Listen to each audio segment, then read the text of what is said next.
Levantemos entonces nuestras Biblias en alto y ora conmigo. Dios mío, te doy gracias por tu palabra, por lo que es tu palabra. Yo creo todo lo que está escrito en mi Biblia y creo que tu palabra es poderosa, está viva y está haciendo una obra en mi vida. Gracias, oh Dios, por todo ello. Yo dispongo mi corazón, mi mente y mi cuerpo para recibir con alegría tu poderosa palabra. Gracias, oh Dios, porque caerá en mi corazón. Te pido que sea terreno fértil y que yo viva de acuerdo a tu palabra para dar mucho fruto que te dé honra a ti. Gracias, oh Dios, oro en el nombre de Jesús. Amén y amén. Bien, vamos a ir a este mensaje que he titulado Israel, el pueblo de Dios. 1. Israel, el pueblo de Dios. 1. Los acontecimientos de las últimas semanas en el Medio Oriente nos urgen a profundizar en el conocimiento de la historia y los designios de Dios para con Israel. Nos urgen, nos obligan, nos empujan a estudiar más nuestra Biblia. Por eso es que necesitamos tener mayor conocimiento para saber responder preguntas, para sostener nuestra fe, para poder dar los argumentos. Todos debemos de ser apologistas para defender nuestra fe, para defenderla no peleando, no gritando, no llorando, sino con argumentos sólidos. Padres, tomen notas. También hagan escuchar este mensaje a sus hijos, porque si no les enseñamos ahora que son niños, será tarde mañana cuando estén en la universidad. Leamos juntos el Salmo 122 a partir del versículo 6. Dice así, 122, 6. Pedid por la paz de Jerusalén. No es una sugerencia, no es un consejo. ¿Qué es lo que tenemos en nuestra Biblia? Un mandato. ¿Quién manda esto? Dios mismo. Pedid por la paz de Jerusalén. Sean prosperados los que te aman. Sea la paz dentro de tus muros y el descanso dentro de tus palacios. Por amor de mis hermanos y de mis compañeros, diré yo, la paz sea contigo. Por amor a la casa de Jehová nuestro Dios, buscaré tu bien. Buscaré tu bien. Y Jerusalén es la ciudad del gran rey. Pero bien, la historia de Israel es muy antigua y tenemos que ir desde el comienzo para poder tener una fe que pueda sostener todos los embates de los tiempos modernos y de los tiempos que vienen. Porque vienen tiempos que se irán volviendo cada vez más peligrosos para nuestra fe. La historia de Israel empieza con Abraham, el amigo de Dios. Génesis 12, 1 al 3. Pero Jehová había dicho a Abraham, vete de tu tierra y de tu parentela y de la casa de tu padre a la tierra que te mostraré. Y haré de ti una nación grande. Haré de ti, ¿qué? Fuerte. Nación grande. Y te bendeciré y engrandeceré tu nombre y serás bendición. Abraham y sus descendientes serían bendición. Bendeciré a los que te bendijeren y a los que te maldijeren maldeciré. Y serán benditas en ti todas las familias de la tierra. ¿Qué tales promesas le hizo Dios a este hombre de Ur de los caldeos?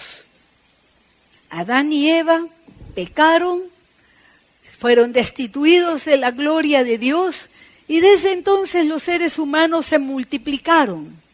Y al multiplicarse, empezaron a haber clanes familiares, luego se formaron como pequeñas aldeas, luego ciudades y naciones. Para el tiempo de Abraham ya habían naciones, pero todas, di conmigo todas las naciones de la tierra eran politeístas, adoraban ídolos, sacrificaban aún a sus hijos a los ídolos. Toda la tierra, todas las naciones eran hombres y mujeres alejados de Dios, idólatras que aún hacían sacrificios humanos. ¿Cuántos saben que aquí las culturas, en las diferentes culturas en este territorio y también en el tiempo del imperio incaico se hacían sacrificios humanos a los dioses? Así como los incas, todita la tierra estaba poblada de gente así. Y Dios toma a este hombre y le da una orden. Y le dice, vete de tu tierra y de tu parentela. ¿Qué significaba esto? Que Abraham renunciaba a todos los beneficios que tenía por causa de su familia y a toda la herencia que un día le correspondería recibir. ¿Harías eso? ¿Harías eso? Pues Abraham lo hizo. Porque el siguiente versículo inmediatamente dice, y se fue Abraham. Y se fue Abraham. Porque Abraham le creyó a Dios.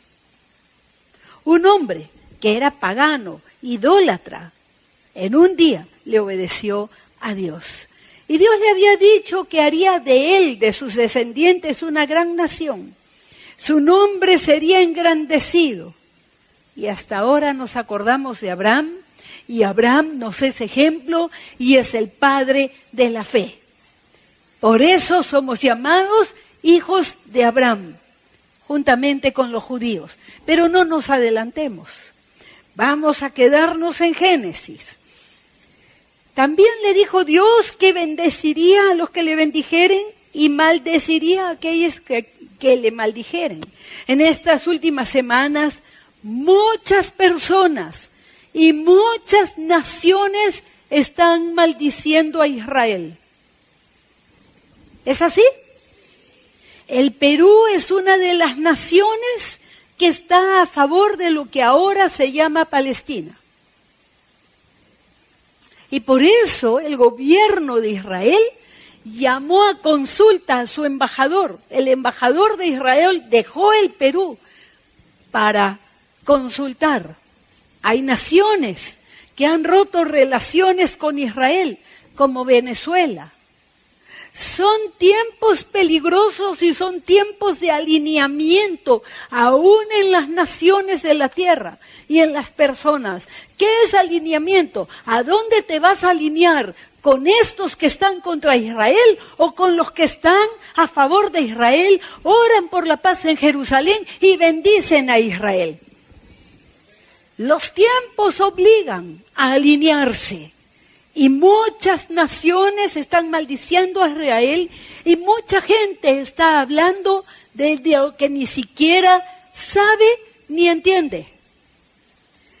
Por ignorancia de las cosas que vamos a ver el día de hoy y la próxima semana. Entonces Abraham se fue y así empieza la historia. En Génesis 15, Dios hizo pacto con Abraham. No lo vamos a leer todo porque sería muy largo, pero en casa puedes leerlo. Génesis 16, nació Ismael. ¿Qué pasó? Dios le prometió una descendencia, le prometió hijo a Abraham. Pero su esposa era estéril y pasaban los años y no tenía hijos. Y Sara, su esposa, un día le dio a su esclava egipcia y le dijo, ten un hijo con ella y será hijo mío. Las costumbres de aquella época. El hijo de la esclava se contaba como hijo de la esposa del señor, en este caso del amo. Y fue así. Nació Ismael, el hijo de Abraham con la esclava egipcia que se llamaba Agar. Agar. ¿Por qué tuvo un hijo con la esclava? Porque Abraham había sido enriquecido por Dios, prosperado. Y él decía, he aquí que no tengo hijos, y entonces me va a heredar mi siervo. Y Dios le dijo, no te va a heredar tu siervo. Pero Sara quiso ayudar a Dios, con querer ayudar a Dios. Como demora, muchas veces nos da ganas a nosotros de hacer algo para que se cumpla lo que Él nos ha prometido. ¿A cuántos les ha pasado? Ay, mis hermanos, amargas experiencias. Entonces nació Ismael, el hijo de la esclava. Continuamos. En Génesis 17, 13 años después, Dios le confirma el pacto a Abraham y le confirma la promesa de un hijo. 13 años después. Dios mío. Ahora nosotros que todo lo queremos rápido. Ya, Señor, me prometiste, ahorita lo quiero. Ahora, Señor. Si no, ya es muy tarde. No es muy tarde. Para Dios un día es como 1000 años y 1000 años como un día. Entonces, 13 años después le confirmó y ya que todavía no había nacido el hijo de la promesa.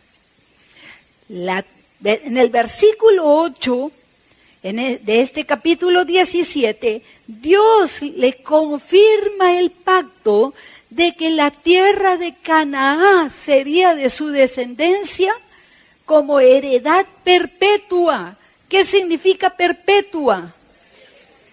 Para siempre. Siempre no tiene fin. Perpetua. En Génesis 21:10, ya Abraham estaba desesperado y decía, bueno, me va a heredar Ismael.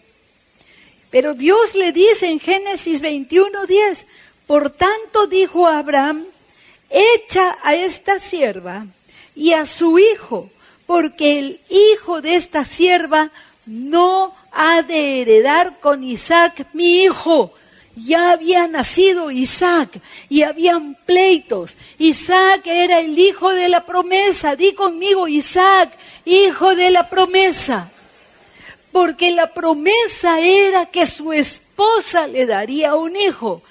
Si leemos detenidamente la Biblia, lo vas a poder ver.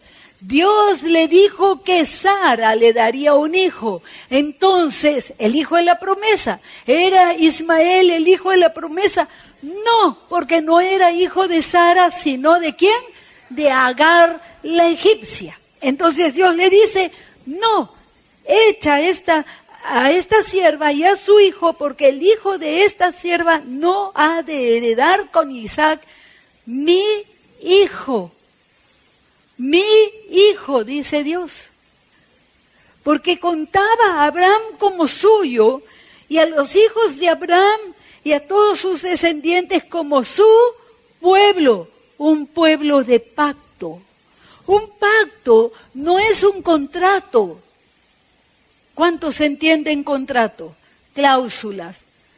¿Cuántos entienden rescindir un contrato? Cambio de cláusulas. Dios no es así. Un pacto no es así. Un pacto es para siempre.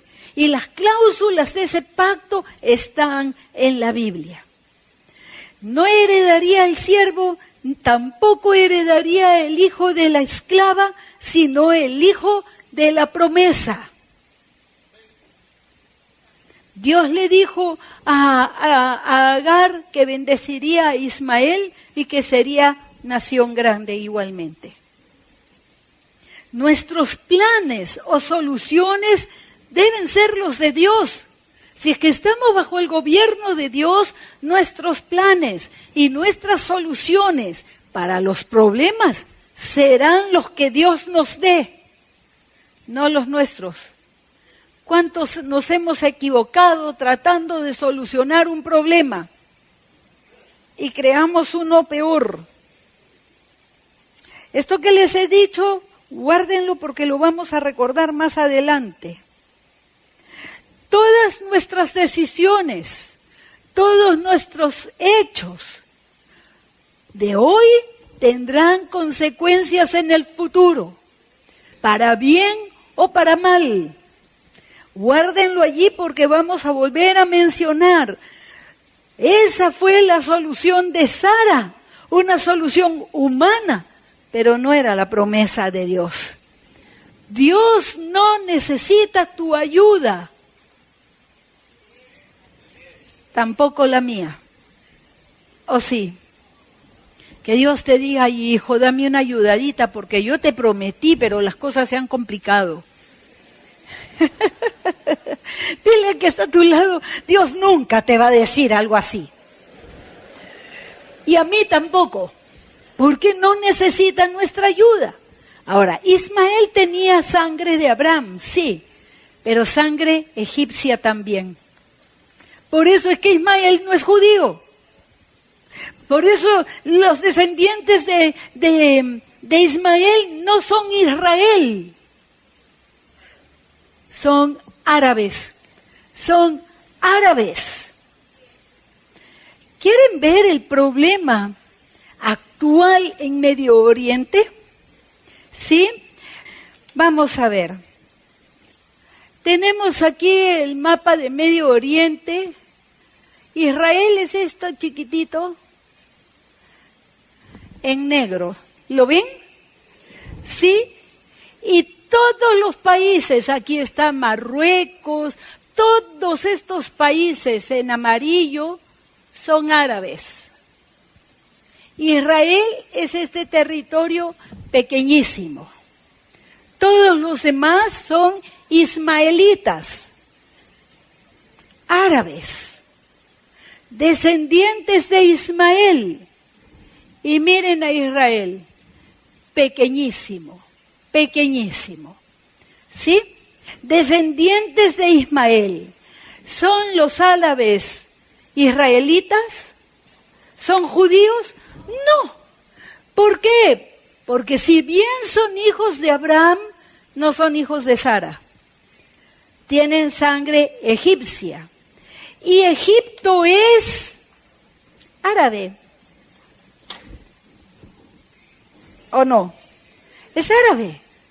Son musulmanes. Ajá, qué interesante. Entonces, vamos a regresar a Abraham, Isaac y Jacob. El Dios de Abraham, Isaac y Jacob. No dice el Dios de Abraham, Isaac, Ismael y Jacob. ¿Dice así tu Biblia? No, Dios de Abraham, Isaac y Jacob. Eso lo dice Dios mismo. Y se llama a sí mismo Dios de Abraham, Isaac y Jacob. Jacob dio origen a 12 tribus. 12 tribus. Igualmente Ismael también dio origen a 12 tribus. Pero vamos a quedarnos con Jacob. Jacob era el hijo favorito de su mami. Era el hijito de mami. Y Esaú, su hermano, era el mayor. Esaú iba a heredar todas las promesas de Abraham, pero las menospreció y las despreció al cambiarlas por un plato de lentejas. Es así como Jacob gana toda la heredad, la herencia. Porque le dice Jacob, aquel día que su hermano Esaú tenía hambre, y le dijo, invítame de tu guiso, porque Jacob parece que era chef, entonces estaba cocinando, y él le dijo, está bien, yo te doy un plato de lentejas a cambio de tu primogenitura. Y desde aquel día, y más adelante, pues Jacob fue contado como el primogénito. Ten mucho cuidado cuando tomes decisiones, porque siendo hijos de Dios, somos tentados muchas veces no, Dios no se va a dar cuenta, esto es chiquito. No, podemos cambiar nuestra primogenitura de hijos de Dios y todas sus promesas en un solo día. En un solo día. Hay cristianos que han cambiado su condición de hijos de Dios para hacer lo que ellos querían y se salieron del gobierno de Dios. ¿Conocen personas así? Levanten la mano, por favor. Sí, muchos que decidieron el camino ancho y dejaron el camino angosto. José fue envidiado por sus hermanos y un día se pusieron de acuerdo para matar a José. Y como estaban en el campo, todos rodearon a José, sus 10 hermanos, porque todavía Benjamín no había nacido, y lo metieron en una cisterna, en un pozo, para que se muera allí. Pero entonces uno de los hermanos los convenció a los demás para no matarlo, sino para venderlo a una caravana de comerciantes que viajaban entre Galaad y Egipto. Estos comerciantes eran ismaelitas, descendientes de Ismael. Imagínense, esos pleitos familiares sacaron a José del pozo y lo vendieron. Y entonces José, siendo muy jovencito, fue llevado hasta Egipto. Hasta Egipto. Los hermanos regresaron al padre y le dieron unas ropas, le dijeron la túnica de muchos colores de José. Le dijeron, aquí está la túnica, a ver, ve si es que es de tu hijo, toda manchada con sangre. Y Jacob pensó que su hijo José había muerto. Cuidado, hijos, con lo que hacen en casa. Imagínense la pena, el dolor que le causaron a su padre y a su madre, solo por la envidia. Los hijos pueden hacer llorar mucho a sus padres en sus terquedades, en sus rebeliones, en sus egoísmos y envidias. Eso fue lo que hicieron los 10 hermanos de Jacob. En Génesis 48, ya cuando toda la historia ha avanzado, ha pasado el tiempo en que José trabajó para Potifar y era esclavo, luego estuvo en la cárcel, Luego Faraón lo mandó llamar porque sabía interpretar sueños y lo puso como segundo hombre sobre todo Egipto, lleno de autoridad. Y por causa de la hambruna que había en la tierra donde estaba Jacob, fueron los hermanos a pedirle alimento a José, y luego José se llevó a toda su familia a Egipto por causa de la hambruna. Años más tarde, cuando Jacob estaba ya en su último momento de ancianidad, llamó a 2 hijos de José, y puso las manos sobre ellos, y puso la mano derecha sobre el menor y la izquierda sobre el mayor, dándole mayor importancia al menor. Fue algo que Dios había dispuesto así. Le dio doble herencia a José. Cada uno de los otros hermanos una tribu, pero a José 2 tribus. 12 tribus de Israel. Eso generó que la envidia antigua que le habían tenido a José continuara generaciones más tarde, y lo vamos a volver a mencionar más adelante. Nos enseña que cada cosa que hacemos hoy va a repercutir en el futuro, no solo en nuestras vidas, sino en la vida de nuestros descendientes, nuestros hijos, nuestros nietos, etc. Bien, Israel sufrió esclavitud en Egipto por 400 años, hasta que Dios los libertó por medio de Moisés. Éxodo, el libro de Éxodo. En Éxodo capítulo 6, Dios habla a su pueblo por intermedio de Moisés, el que los había liberado de la esclavitud.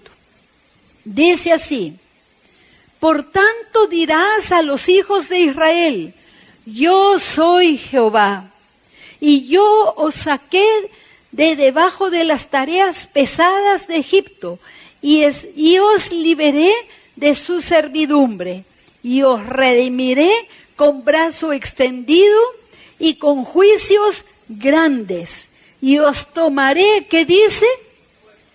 Fuerte. Otra vez, arriba. Todos juntos, arriba. Todos ahora. Por mi pueblo. Es la única nación en el mundo y en toda la historia de la humanidad que Dios ha llamado mi pueblo. ¿Y por qué no el Perú? Allá nos picamos. No, porque Dios es Dios. Es soberano. Él no tiene por qué preguntar, a ver, democracia, ¿tú qué dices? No, Dios es Dios bueno, es el gobierno de Dios. Y os tomaré por mi pueblo y seré vuestro Dios. La única nación monoteísta en el mundo. La única nación monoteísta en el mundo. En la antigüedad no hubo otra nación monoteísta, todos eran politeístas. Mi pueblo, dice Dios, y seré vuestro Dios. Y vosotros sabréis que yo soy Jehová vuestro Dios, que os sacó de debajo de las tareas pesadas de Egipto. Y os meteré en la tierra por la cual alcé mi mano diciendo que la daría a Abraham, a Isaac y a Jacob. Y yo os la daré por heredad, yo Jehová. ¿De quién es la tierra entonces? No, este territorio, ¿de quién es? De Israel. De Israel por heredad. Dios les dio la libertad y ellos debían tener autogobierno individual para obedecer a Dios en el desierto, cuando ya habían salido de Egipto. Pero todos los que hemos leído Éxodo, Números, Levítico y Deuteronomio sabemos bien que Israel no obedecía a Dios. Miren ustedes, un pueblo que por 400 años habían sido esclavos y habían obedecido a amos humanos, ahora a Dios que los había libertado, no le querían obedecer. No le obedecían.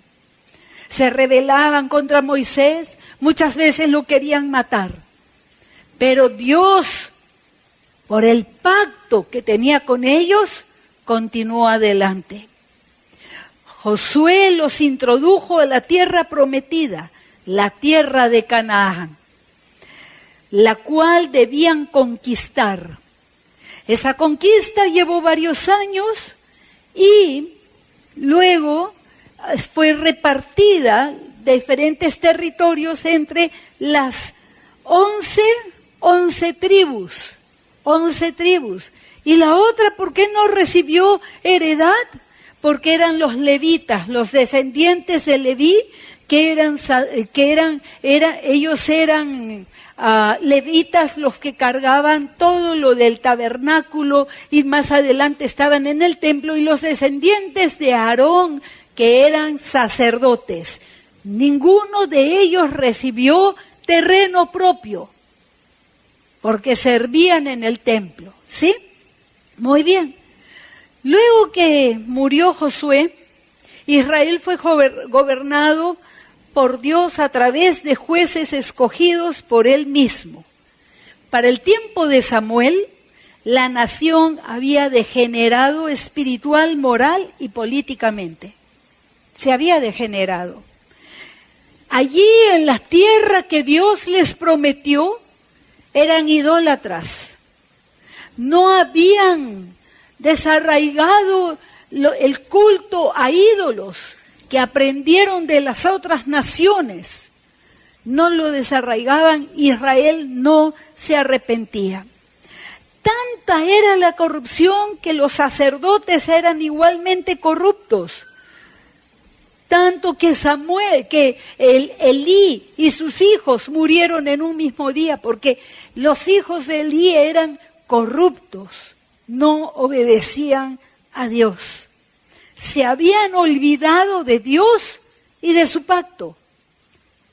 Pero Dios no se olvidó de Israel.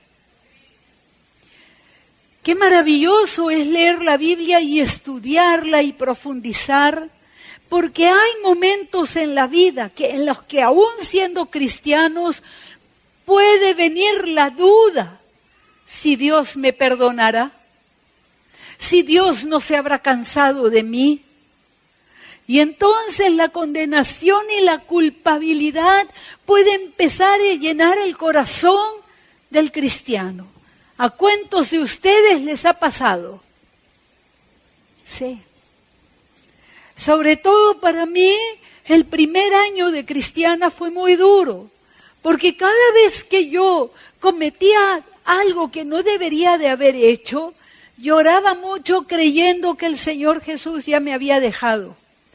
Y decía, ya no me va a perdonar. Para mí, yo tenía que ser tan perfecta para que Dios no se olvidara de mí. Pero es que yo no conocía la Biblia. Ahora por la Biblia sé que Dios es fiel, como nadie. Quisiera poder decir que ya soy todo lo fiel que quiero ser, pero aún no lo he logrado, aún no lo he alcanzado, y oro para ser una hija fiel al pacto que tengo con mi Dios. Pacto por la sangre de Jesucristo. ¿Qué dice la iglesia? Dios no se olvidó de Israel.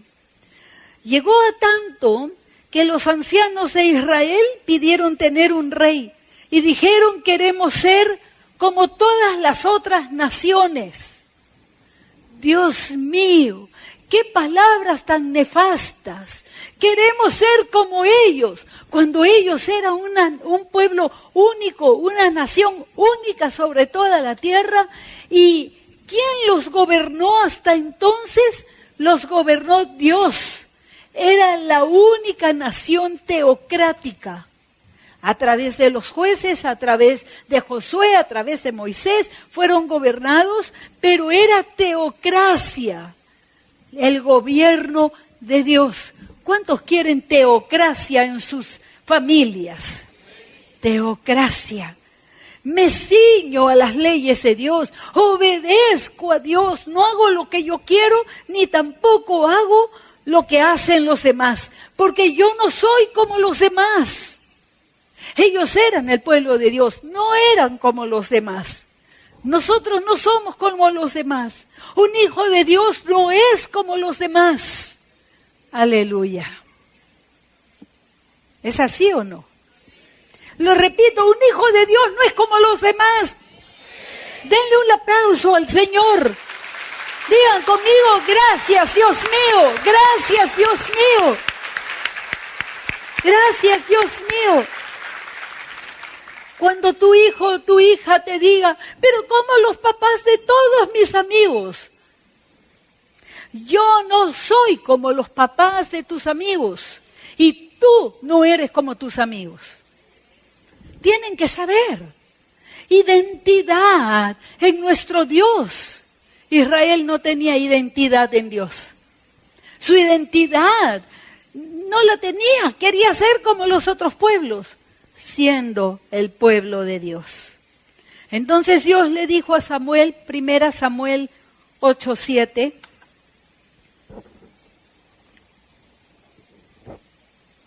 ¿cuántos llegaron? Antiguo Testamento. ¿Cuántos llegaron? Muy bien, dice así.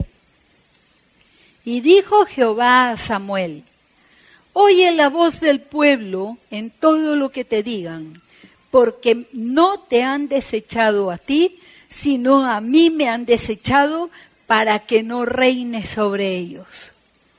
¡Wow! ¡Qué cosa terrible! Nefasta para Israel. ¿Y cuántos hoy día? A pesar que Jesucristo ha muerto por nosotros, su sangre nos ha limpiado, nos ha redimido, nos regaló salvación y derramó sobre nosotros su gracia y misericordia. ¿Cuántos le desechan para que Él no reine en sus vidas? Entonces Israel tuvo el primer rey, Saúl, que fue un fracaso a causa de sus continuas desobediencias y falta de arrepentimiento. Saúl nunca se arrepintió de desobedecer a Dios y llevaba al pueblo a pecar contra Dios. David fue el segundo rey y Dios hizo pacto con David. El pacto era tal que decía que siempre habría gobernando un descendiente suyo. Y Jesucristo, hijo de David, es decir, de la familia de David, es rey de reyes. Jesucristo es rey de reyes por la eternidad. Por la eternidad. Aleluya. Aleluya. Nuestro Salvador, Rey por los siglos de los siglos. En el tiempo de David, la capital del reino fue fuerte, Jerusalén, la ciudad de David, la ciudad del gran rey.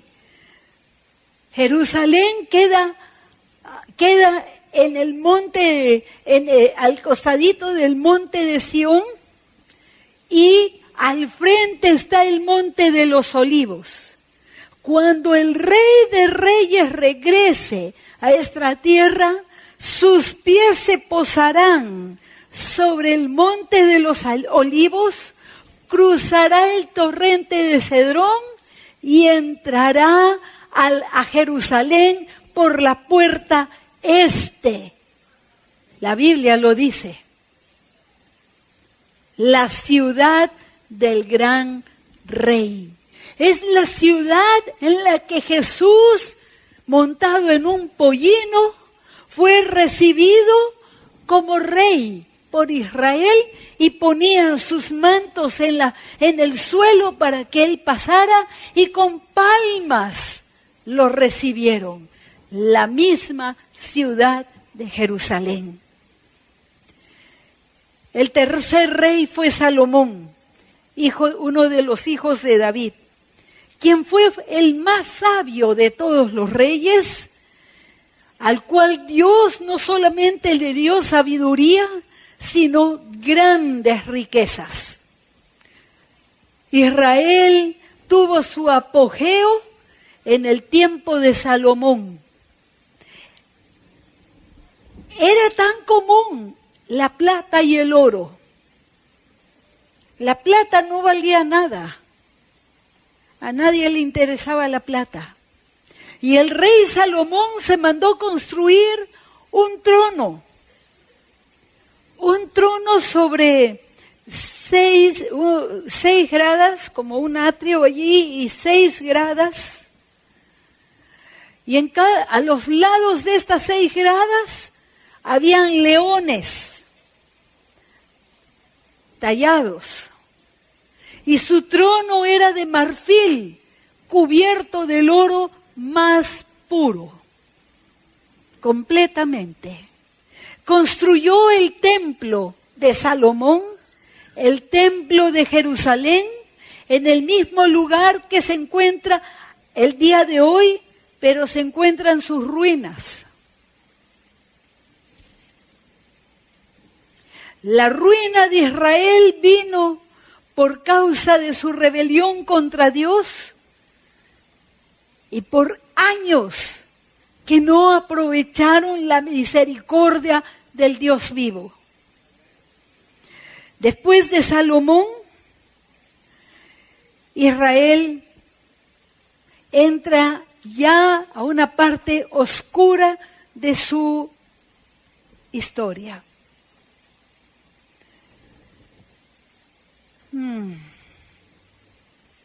Ya Dios lo había dicho cuando David pecó con Betsabé y mandó a matar a Urías, cometió asesinato aunque él mismo no lo mató, traicionó a un siervo, a un soldado fiel, un oficial de su ejército lo traicionó porque quería quedarse con su mujer. Cuando el profeta vino y le habló a David y lo encaró de lo que había hecho, en una parte le dice que su reino sería dividido. Y después de Salomón, aquellas rencillas anteriores y envidias de los hermanos de José vuelven a salir. Porque hubo rebelión después de Salomón y se dividió el reino. Ya desde David había sido notorio que Israel conservaba todavía esas rencillas antiguas. Porque en Jerusalén, Judá fue la primera tribu que lo reconoció como rey y Benjamín. Pero las otras tribus no. Más tarde, después de 7 años de reinado, recién lo reconocieron como rey y Israel tuvo un reino, todas las tribus unidas, bajo David y bajo el reinado también de Salomón. Pero después que muere Salomón, las otras tribus se separan y quedan 2 tribus en Jerusalén, en la tierra de Canaán, 2 tribus. Las otras tribus se van a llamar en adelante en nuestras Biblias Israel, el reino del norte. Y el reino de los descendientes de David es llamado el reino de Judá. Reino de Judá, división en Israel. Nunca más volverían a estar unidos. Porque en el reino del norte, al ser invadidos por Asiria, se llevaron cautivos a Asiria a estos descendientes de Abraham. Y llevaron gente de otros territorios a ser plantados en ese lugar. Y se llamó Samaria y otras ciudades. Los samaritanos. ¿Se acuerdan de la mujer samaritana? Con razón, pues, los judíos ni miraban a los samaritanos, porque no eran judíos de sangre, no eran judíos para nada. ¿Cuántos dicen, ahora entiendo? Cuiden a sus hijos, papi y mami, no tengan hijos preferidos, para que no se despierten envidias. Miren, de las envidias antiguas, estamos generaciones más adelante, continúan los problemas. Fue así que en el reino de Judá al sur reinaron 19 reyes en un periodo de 210 años y nunca eliminaron el culto a los ídolos del todo. El pueblo sacrificaba becerros a ídolos en Betel, en Dan y en todo lugar alto. Hubo 2 profetas, a través de los cuales Dios les hablaba. Uno en Israel, el otro en Judá, en el reino de Judá. Sus nombres son Elías y Eliseo. Otros profetas fueron Jeremías, conocido como el profeta llorón, porque lloraba, porque sabía lo que Israel sufriría mucho. Iba a sufrir mucho a causa de sus rebeliones contra Dios. De esos reyes, unos fueron más o menos buenos y otros muy malos, muy malos.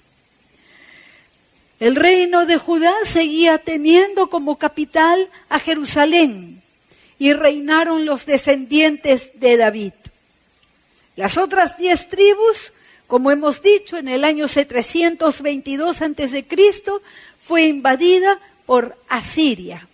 Y la deportación, los deportaron a Asiria, fue la retribución por sus pecados. Retribución de Dios por sus pecados, por su infidelidad, que habían quebrantado el pacto con Dios, sus inmoralidades, su rebeldía, la idolatría. Todo ello desmoralizó al ejército que fue vencido por Asiria. Ya no quedaba nada de Israel. La nación Israel del tiempo de David, del tiempo de Salomón, tanta riqueza, tanta sabiduría, tanta bendición de Dios, ¿dónde estaba ahora? Familias enteras que sufrieron los horrores de una invasión. Pero fue porque ellos rechazaron ser el pueblo de Dios, quisieron ser como las demás naciones, rechazaron la teocracia o gobierno de Dios, rechazaron a Dios mismo. Esto nos enseña que Dios juzga las acciones de los hombres, de las familias y de las naciones.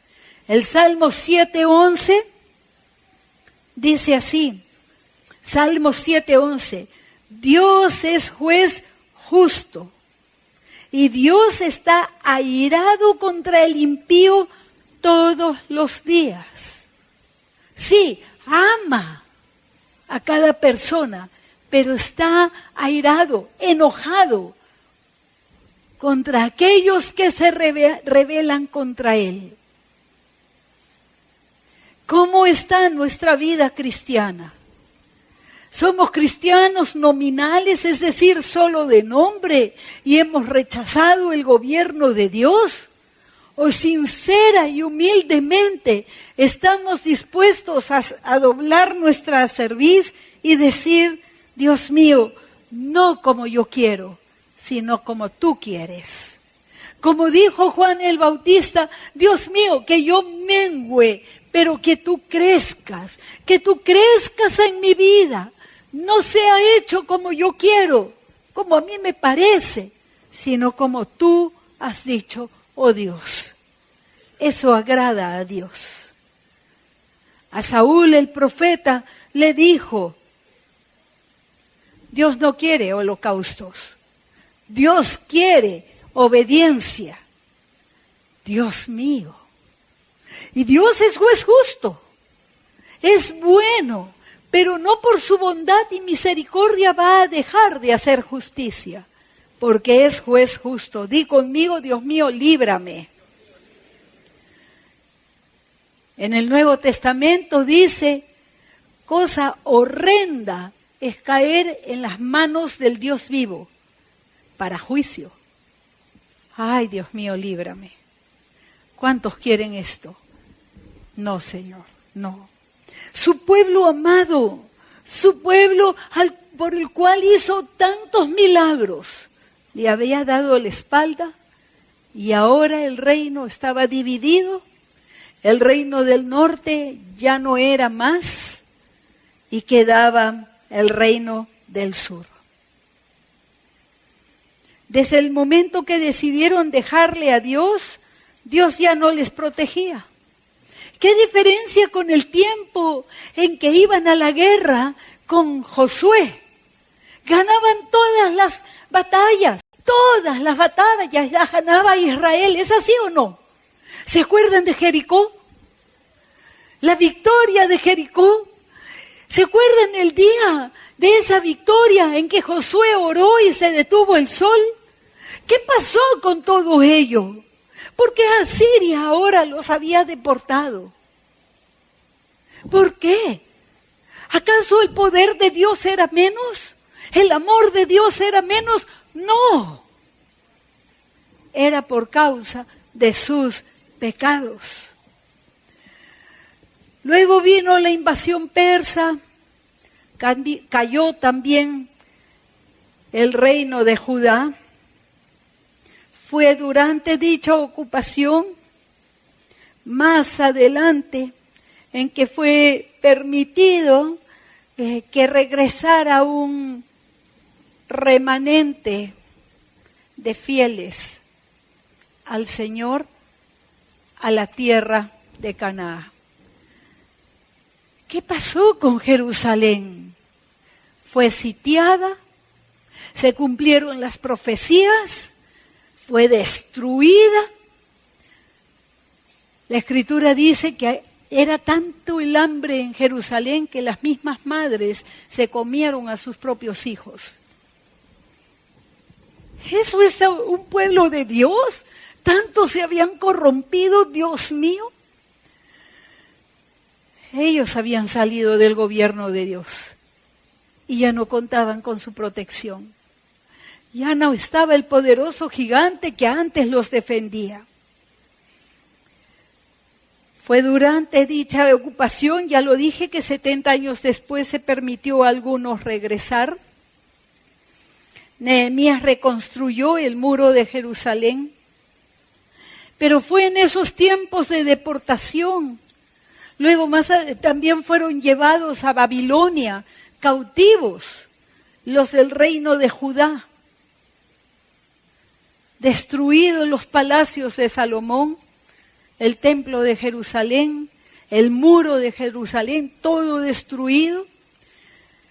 En ese tiempo fueron llevados cautivos a Babilonia Daniel, Jeremías.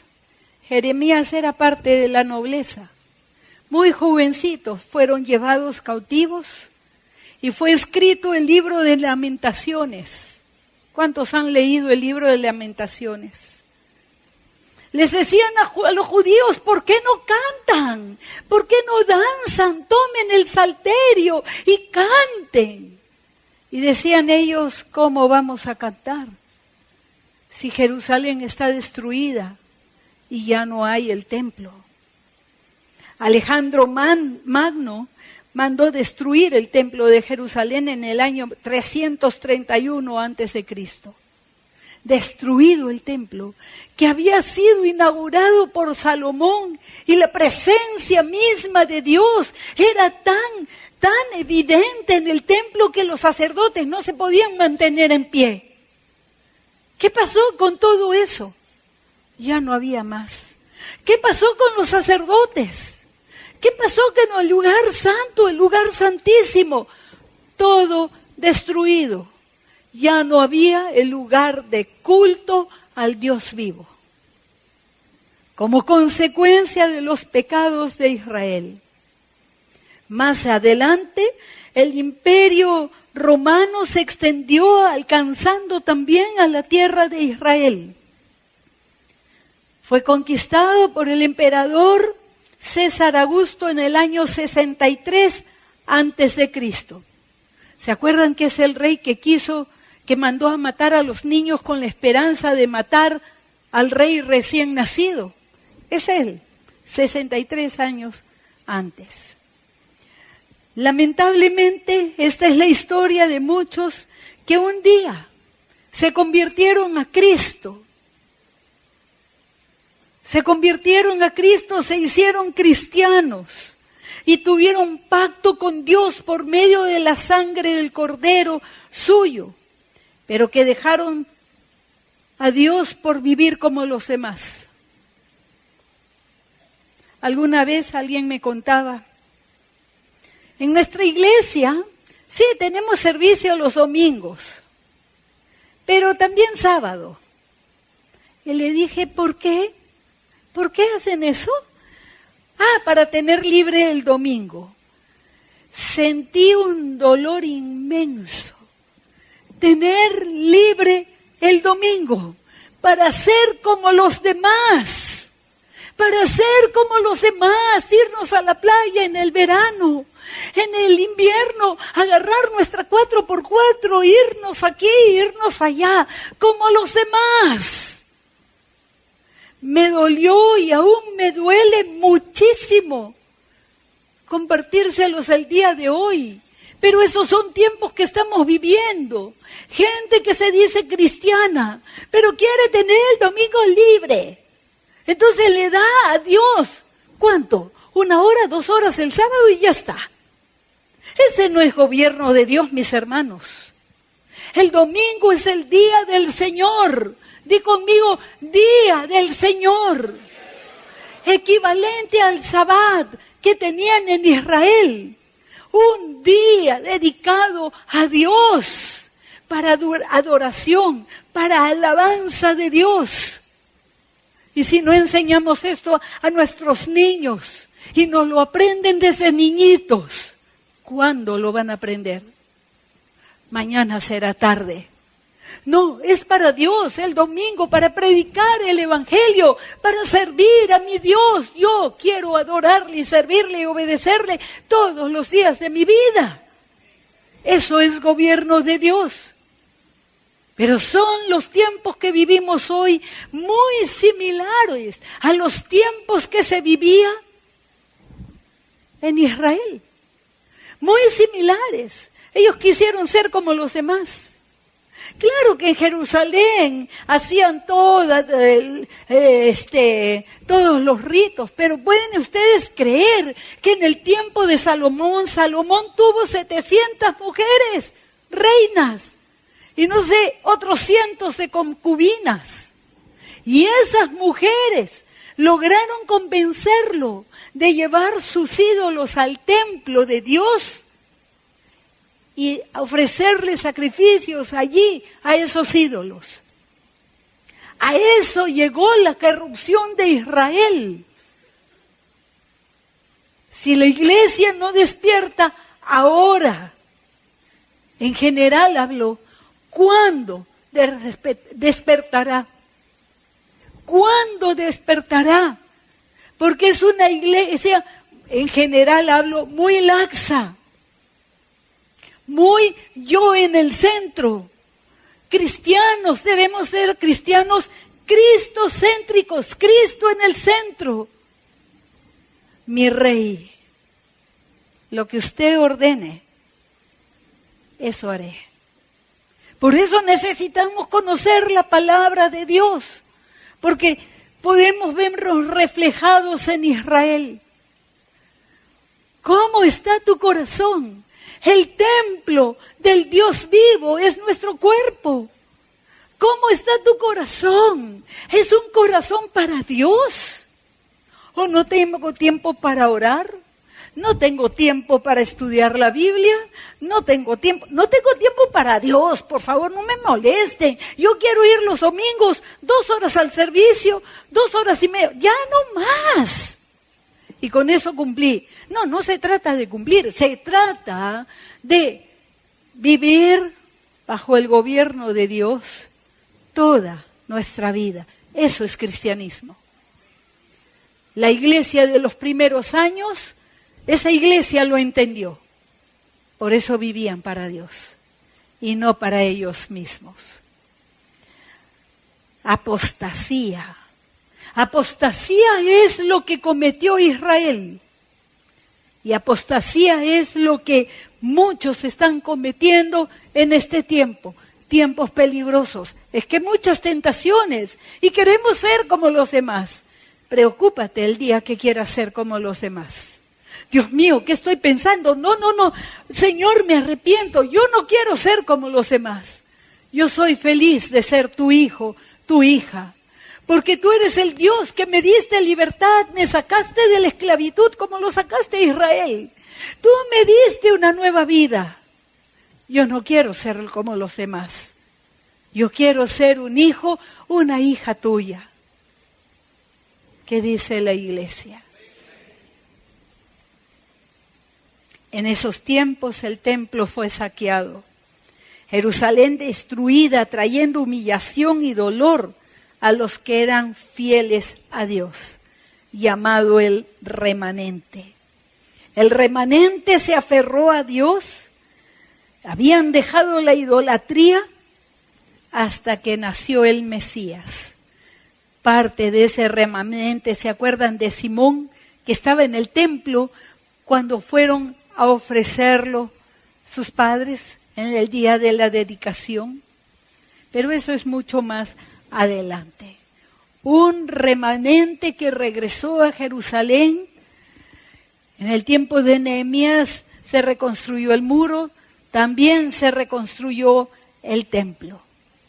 Pero hay mucha historia que nos falta todavía cubrir y lo haremos la próxima semana. Este mensaje también es un clásico. Qué bueno sería ustedes lo escuchen con sus hijos, después de escucharlos del gobierno de Dios, y entiendan lo que le sucedió a Israel y lo que le sigue sucediendo a Israel hasta el día de hoy. Ahora podemos entender un poco mejor. Sí, la próxima semana iremos más a lo que está sucediendo en este tiempo presente y por qué está sucediendo y por qué no se está arreglando. ¿Por qué cada cierto tiempo otra vez explota el Medio Oriente? Es que las condiciones que se ponen para que haya la paz permanente probablemente nunca se van a dar. Porque es imposible que se logre la paz permanente.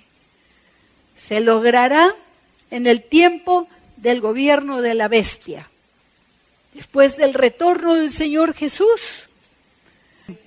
Pero ¿cuántos quieren ser del remanente de Dios de este tiempo? Remanente de Dios. Es decir, ese número de personas fieles al Dios vivo, que creen en la santidad y quieren practicar santidad. La única forma de ser santos verdaderamente, agradar a Dios, es estando bajo su gobierno y cumpliendo sus leyes. ¿Habrá otra forma? ¿Siendo como los demás será posible? Imposible. Dile a tu vecino, no me puedo olvidar esto. Pero hay quienes han venido por primera vez y quiero conversar muy brevemente con ustedes por unos minutos y decirles que la Biblia dice que Dios creó a Adán y a Eva.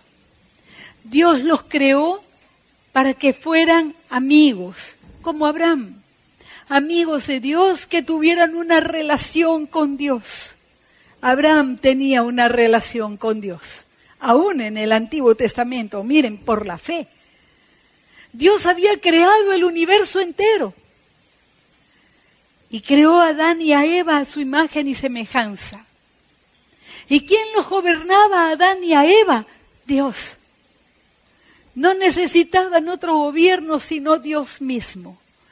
Pero ellos pecaron, se rebelaron contra Dios, comieron del fruto que Dios les dijo que no comieran y fueron destituidos de la gloria de Dios. Dios les había dicho que el día que comieran del fruto, ese día morirían. No murieron físicamente ese día, pero la muerte ya había entrado en ellos. Muerte espiritual. Desde entonces los seres humanos, toditos hemos pecado, hemos ofendido a Dios. Pero vimos que Dios es fiel y que Dios es amor. Dios siguió amando a los seres humanos, aunque pecaban y pecaban. Imagínense si Israel era así, ¿cómo eran las otras naciones? Peores aún, más corruptos. Solo que Israel copió de ellos. Y Dios los siguió amando. Pero la muerte entró a todo ser humano, porque la paga del pecado es muerte, dice la Biblia. Dios siguió amando. Pero esa muerte se puede ver en las personas, en todo ser humano, en ese vacío intenso, profundo, que no sabe qué es lo que quiere, ni aún teniendo las riquezas, todas las riquezas, los lujos, los amigos, las fiestas. Nada de eso llena ese vacío. Y yo sé que me estás entendiendo porque es algo que nos ha sucedido a todo ser humano. Sí, la paga del pecado es muerte. Pero en Cristo Jesús, Dios ha dispuesto también vida eterna, salvación. Pero ¿cómo puede ser eso? Es que llegó el día en que nació Jesús de una virgen, el Mesías prometido, el Salvador prometido. Nació de una virgen, María, en Belén, de Judea, en la tierra de Canaán. Allí nació Jesús. No con padre humano, porque su padre es Dios. Y nació para morir en la cruz del Calvario por ti y por mí. Y tú me dirás, pero ¿por qué? Porque una vez que se peca, aunque sea una sola vez, ese pecado ya no se puede borrar. No hay nada que lo quite, no hay nada no se puede y nadie puede alcanzar a Dios. Entonces esos pecados hacen como un muro de separación entre Dios y los seres humanos. No es que Dios se haya desentendido de la humanidad, no, siempre ha estado presente, pero nosotros separados de Dios por ese muro de nuestros pecados. Por eso Jesús murió en la cruz del Calvario voluntariamente en la ciudad de Jerusalén, a las afueras de Jerusalén. Allí fue clavado en una cruz y derramó su sangre por ti y por mí. Y me dirás, ¿pero por qué? porque es la sangre del Cordero de Dios que quita el pecado del mundo. Por eso, Jesús resucitó el tercer día y es Rey de Reyes.